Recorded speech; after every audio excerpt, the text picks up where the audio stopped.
দরকার বাড়িয়ে প্রার্থী দেবরাজ বর্মন, জলপাইগুড়ি জেলার লোকসভা প্রার্থী, সিপিআইএম প্রার্থী, কংগ্রেস সমর্থিত সিপিআইএম প্রার্থী।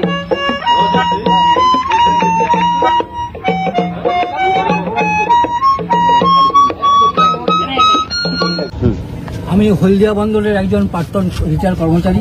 পাশে এই নদীপাড়ি আমি কোয়ার্টারে থাকি। ওই নদীপাড়ি মর্নিং ওয়াক করতে এসে সাড়ে 10টার পরিচয় হলো আমার। আমি দেখলাম সুপ্রিম কোর্টের অর্ডার বেরোতে ইলেকট্রন বন্ডের নামে বিজেপি তৃণমূল কোটি টাকা নিচ্ছে। এমনকি আমাদের এই হলদিয়া ডিপ্লে কোম্পানি যার শ্রমিকদের ন্যায্য মজুরি দিচ্ছে না, গভর্নমেন্ট রেজিস্টার মজুরি দিচ্ছে না, নিয়ে সেই টাকা দিয়ে 11 কোটি টাকা সেই ডিপ্লে কোম্পানির কাছ থেকে তৃণমূল ইলেকট্রন বন্ডে নিয়েছে। শ্রমিকরা ন্যায্য মজুরি পাচ্ছে না। যে মজুরিদের পাওয়ার কথা বা 25,000 30,000 টাকা পাওয়ার কথা মাসে, সেই টাকাটা প্রচুর খেটে 10,000 15,000 টাকাও পাচ্ছে না। টাকা ফান্ডে চলে যাচ্ছে। এই লটারি ফান্ডে লটারির নাম করেও ইলেকট্রন বন্ডে তৃণমূল প্রচুর টাকা নিয়েছে। এইসব করে ওরা প্রচার করছে। ওরা সেই টাকা লোককে কিছু ভোটের সময় দিচ্ছে। তো আমি একজন নদীধারে বেড়াতে এসে আমি মনে করলাম বামপন্থীরা তো কোনোদিন ইলেকট্রন বন্ডে টাকা নেয়নি, এদের প্রচার চলবে কি করে। তাই আমার মতো রাজনৈতিক সকল মানুষ, আমি পাশে ঘর থেকে আমার সামান্য টাকা চেয়ে এনে আমি সায়নদাকে দিচ্ছি। 25,000 টাকা আমি সায়নদাকে দিচ্ছি। ওনার জয় কামনা করি।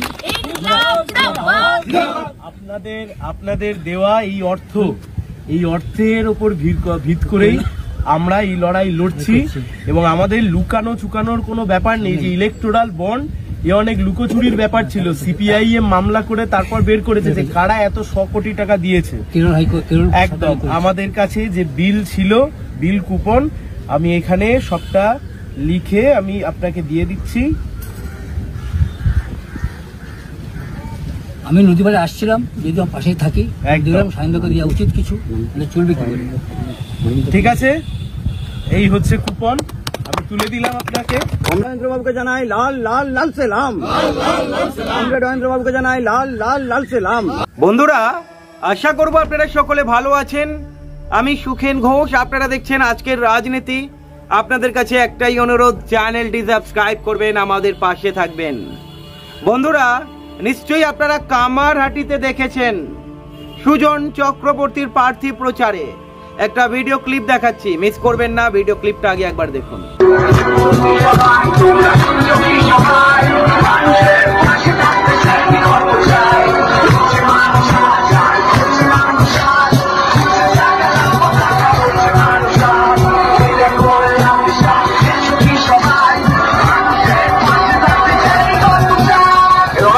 কিছু বুঝতে পাচ্ছেন?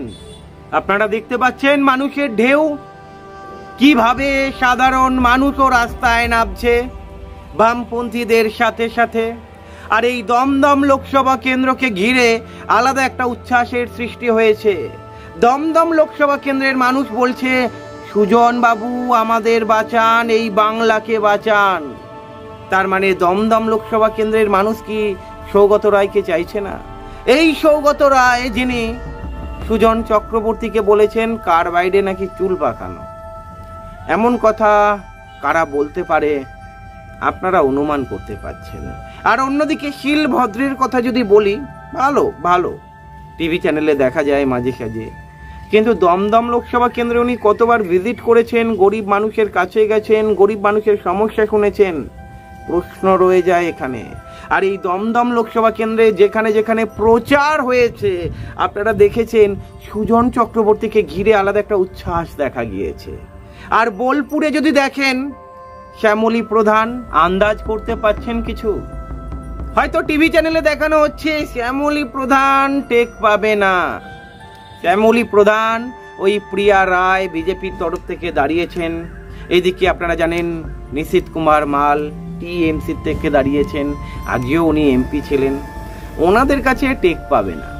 আপনারা হয়তো জানেন এই শ্যামলী প্রধান প্রাক্তন এমএলএ, বাম আমলের এমএলএ। আর উনি একজন লড়াকু নেত্রী, মাটিতে পড়ে থাকেন, মাটি কামড়ে পড়ে থাকেন, হার মানে না, এনারা দল চেঞ্জ করে না। আমি বলছি না, একজন বাম নেতার কথাই আপনাদের সামনে রাখছি। বন্ধুরা, এবারে এই বোলপুর লোকসভা কেন্দ্রেও কিন্তু আপনারা ওই এক পেশি লড়াই দেখবেন না। শ্যামলী প্রধান যথেষ্ট বেগ দেবে বলে আমি মনে করি। আর অন্যদিকে তরুণ লড়াকু নেত্রী শ্রীরামপুরে যে কাঁপিয়ে বেড়াচ্ছে, কল্যাণ ব্যানার্জির ভয় ধরে গিয়েছে। অন্যদিকে কল্যাণ ব্যানার্জির প্রাক্তন জামাই, যিনি বিজেপির হয়ে দাঁড়িয়েছেন, কবির বাবু, ওনাকে তো দেখাই যায়নি এর আগে। শ্রীরামপুর লোকসভা কেন্দ্রের মানুষ ওনাকে দেখেইনি এর আগে। আর আপনারা জানেন এই কল্যাণ ব্যানার্জি দীপশিতা ধরকে কিভাবে আক্রমণ করেছেন। উনি নাকি বিদেশে বিদেশে ঘুরে বেড়ান, উনি নাকি মিস শ্রীরামপুর হতে চাইছেন। দেখুন, এমন ধরনের কথা কাদের মুখে মানায় আপনারা ভালো মতোই জানেন। আর দীপশিতা ধর সব সময়ের জন্য উন্নয়নের বাণী মানুষের কাছে পৌঁছে দেয়। দীপশিতা ধর বলছেন, আমাদের কাছে ইলেকট্রাল বন্ডের টাকা নেই, আমাদের কাছে মানুষের ভালোবাসা রয়েছে। ওনার প্রচারে আপনারা দেখতে পাচ্ছেন যথেষ্ট সাড়া পড়েছে। যেখানে কল্যাণ ব্যানার্জি দুবারের এমপি, ওনার মিছিলে, ওনার প্রচারে এত ভিড় হচ্ছে না, সেখানে একজন তরুণ আনকোড়া লড়াকু নেত্রী, তার প্রচারে কত ভিড়, যেই বাম ওখানে শূন্য। এবারে দেখা যাবে খেলা কোন দিকে গড়ায়, মানে জল কোন দিকে গড়ায়। এই যে শ্রীরামপুর লোকসভা কেন্দ্রের মানুষ বলছে একজন তরুণ নেত্রীকে সুযোগ দেওয়া উচিত, একজন শিক্ষিতা বাম নেত্রীকে পার্লামেন্টে পাঠানো উচিত। মানুষ বলছে মানুষ বিচার করবে। আর সায়ন ব্যানার্জিকে তো দেখতেই পাচ্ছেন, মানে হাড্ডাহাড্ডি লড়াই। যেখানে বিজেপি ভেবেছিল শুভেন্দুর ঘর বিজেপি ইজিলি জিতে যাবে, প্রাক্তন অভিজিৎ গাঙ্গুলিকে এই কারণে এই শর্তে হয়তো ওখান থেকে দাঁড় করানো হয়েছে, কিন্তু বিজেপি কখনো ভাবতেই পারেনি যে বামেরা সায়ন ব্যানার্জির মতো একজন লড়াকু নেতা এবং হাইকোর্টের অ্যাডভোকেটকে ওখান থেকে দাঁড় করাবে। খেলা এবারে ঘুরে যাবে, খেলা জমে যাবে ওখানে। আর একজন অ্যাডভোকেটকে দাঁড় করিয়েছেন বামেরা। আপনারা জানেন হাওড়া লোকসভা কেন্দ্র থেকে হাওড়ার ছেলে সব্যসাচী চ্যাটার্জিকে দাঁড় করিয়েছেন। সব্যসাচী চ্যাটার্জি বিভিন্ন এরিয়াতে যাচ্ছেন, ঘুরছেন, বিভিন্ন জায়গায় উনি প্রচার করছেন। আর সৃজন ভট্টাচার্য যাদবপুরে আপনারা নিশ্চয়ই দেখেছেন বামেদের নিয়ে কি বলছেন। সৃজন যদি এবারে জেতে তাহলে বামে যোগদান করবে। আমরা একই জিনিস রানাঘাটে দেখতে পাচ্ছি, আমরা একই জিনিস দেখতে পাচ্ছি অলোকেশ দাসকে ঘিরে। প্রচুর টিএমসি কর্মী বামে জয়েন করতে চলেছে। বন্ধুরা, আমরা কৃষ্ণনগরেও একই ঘটনা দেখতে পাচ্ছি SM সাধিকে ঘিরে। আমরা দেখতে পাচ্ছি আসানসোল লোকসভা কেন্দ্রে জাহানারা খাতুনকে ঘিরে। আমরা দেখতে পাচ্ছি বর্ধমান পূর্ব লোকসভা কেন্দ্রে, হুগলি লোকসভা কেন্দ্রে, আমরা দেখতে পাচ্ছি বর্ধমান দুর্গাপুর লোকসভা কেন্দ্রে। খেলা এবারে জমে উঠেছে বন্ধুরা। ভালো থাকবেন।